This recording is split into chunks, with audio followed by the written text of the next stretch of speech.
This book slapped, and just when you thought it couldn't get any better, it's skippity-papped.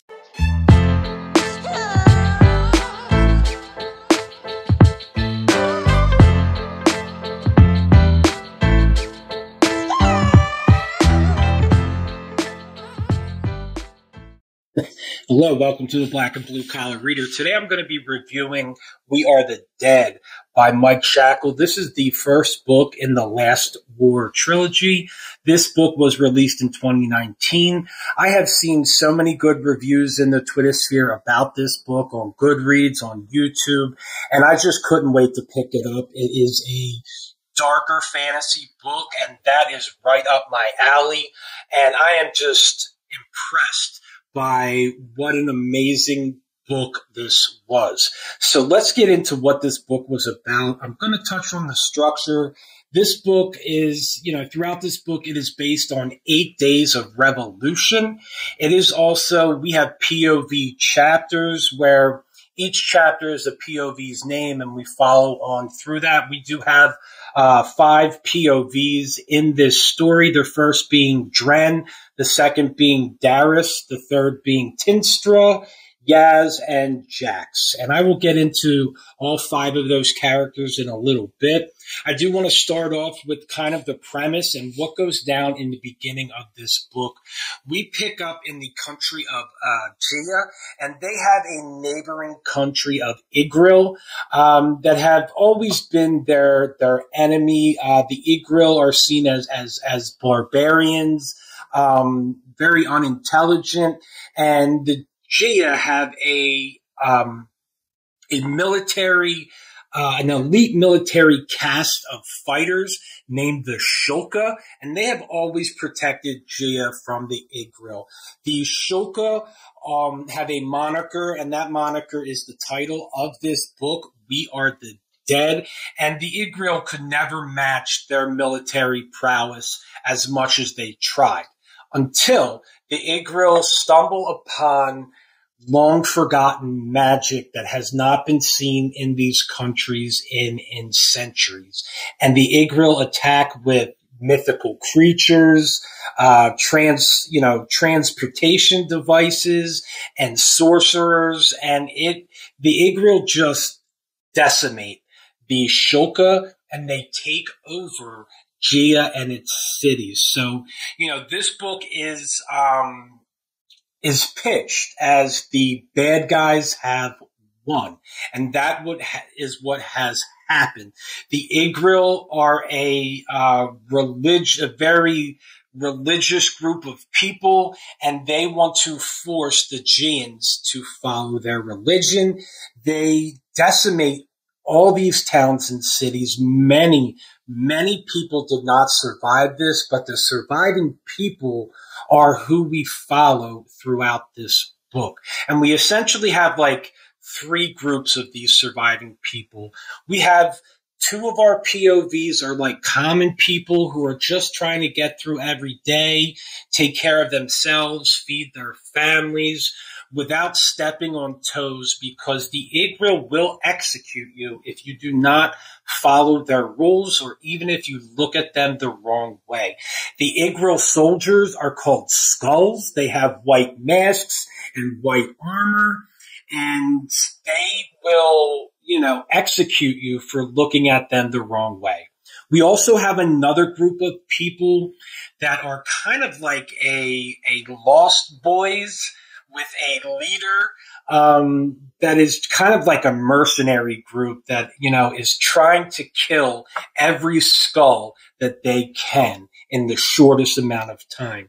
Our next group of people is an undercover, mercenary group that is led by many of the decimated ex-Shulka. That group is called the Hanran, and they're playing the long game, while the young mercenary Lost Boys are playing the short game. And it is so cool because all these groups of people, they do come together, and it makes for a phenomenal story with the character arcs are just, are 10s, in my opinion. If we're going to, 1 to 10 scale, the characters are 10, the character arcs are a 10, and the story as a whole is a 10 for me. So let's get into our characters, who I have to say all have depth and are multidimensional. So the first character I'm going to touch on is that, Rufio type leader of the Lost Boys. His name is Dren, and he is a sadistic, self-righteous killer, and he is dead set on killing as many skulls as possible. He doesn't care who he hurts. He doesn't care how it happens, as long as it gets done. Our next character is the leader of the mercenary group, the Hanran. He is an ex-Shulka general. His name is Jax, and he's a grizzled veteran with one arm. He has a son who is paralyzed as a result of the Ingril invading, and he is under Geist in the city shadows, trying to come up with a plan in order to eradicate the Igril from their country. His plan is to rescue the king and the queen and their children and ship them off to another country who will provide support to expel the Igril from Gia. Our next two characters are your everyday commoners who end up getting entangled in this web of the other two groups. The first person, her name is Yaz. She is a single mother whose husband was killed during the invasion of the Igril. And she's just trying to take care of her family and herself. And she gets engulfed into all the plans going on among the other two groups. She has inner conflict, whether she should help, her country or just help her family. And I loved her character arc, and her story was just excellent. Our next commoner, her name is Tinstra, and I would call her our main character throughout the story. Tinstra was in school to become a Shulka, and her father was a famous general leader, a famous general in the Shulka army. Everybody knew her father. Everybody also knew her brothers, and she was in school to become a Shulka, but she failed due to her fears and being a coward.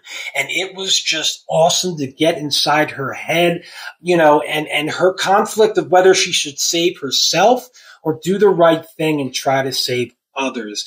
In the beginning, you kind of like, come on, girl, like, let's get to it. You got this. You got it in your blood. Like, step up. And, you get real aggravated with this character. But as you move along in the story, she grows on you, and her actions are phenomenal. I've had like a few fist pump scenes with Tinstra, also with Yaz, who has to fight, that internal strife of trying to save a family or save a family in the short run, or try to save her family in the long run, because she does not want her child to be raised under Igril occupancy.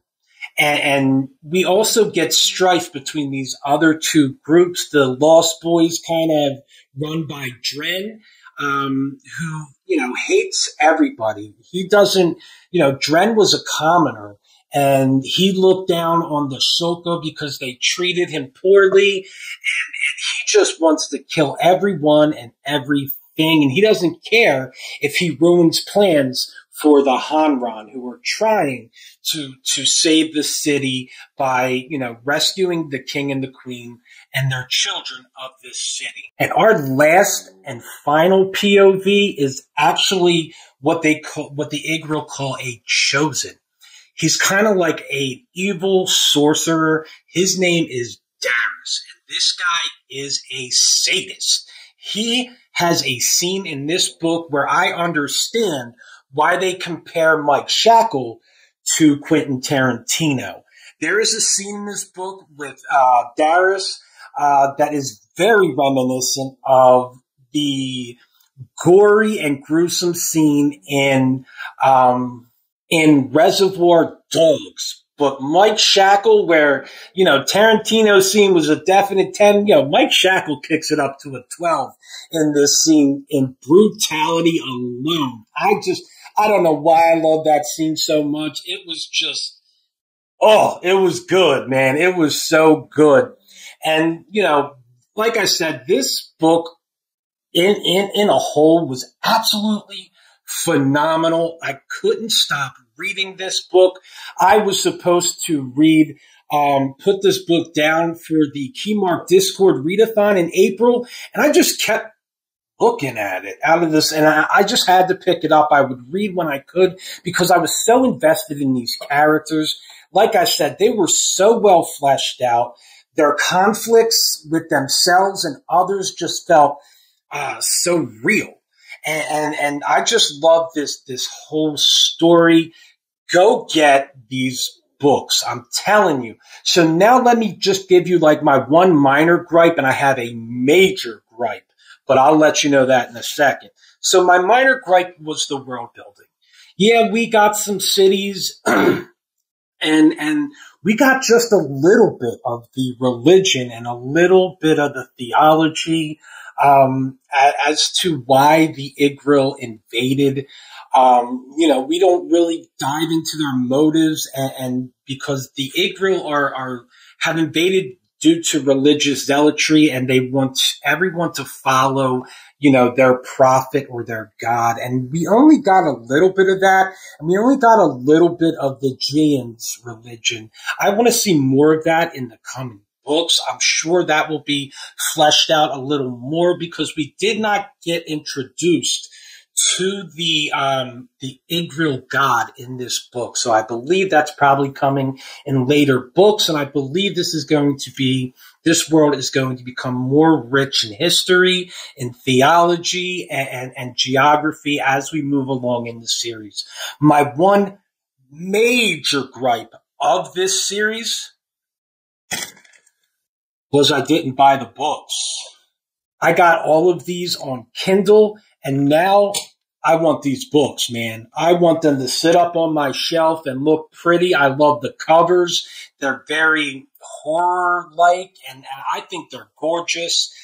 And now not only did I purchase the Kindle versions, I'm going to have to purchase the books. Maybe I'll wait a couple centuries for Folio Society to drop them, because this series, I believe, from what I've heard, is going to be good enough to have special editions released from some of these companies like Broken Binding and the Folio Society, because this book was absolutely phenomenal. The characters were great. The story was brutal and gritty and believable. And I just suggest everybody go out, do yourself a favor. Don't get this on Kindle.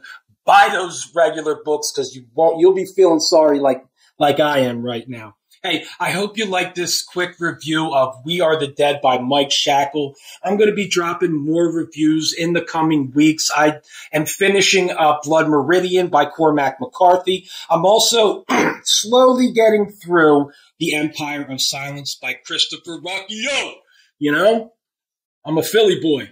Anyway, let me stop with the stupidness. I appreciate you guys stopping by, listening to my ramblings. Like I said before, go get this book. It was an absolute 5-star for me. And yes, it did skippity pat. So like I always tell you, hey, let's keep growing to be better people, and let's keep growing to be better readers. And I will see you guys on the flip side. Peace.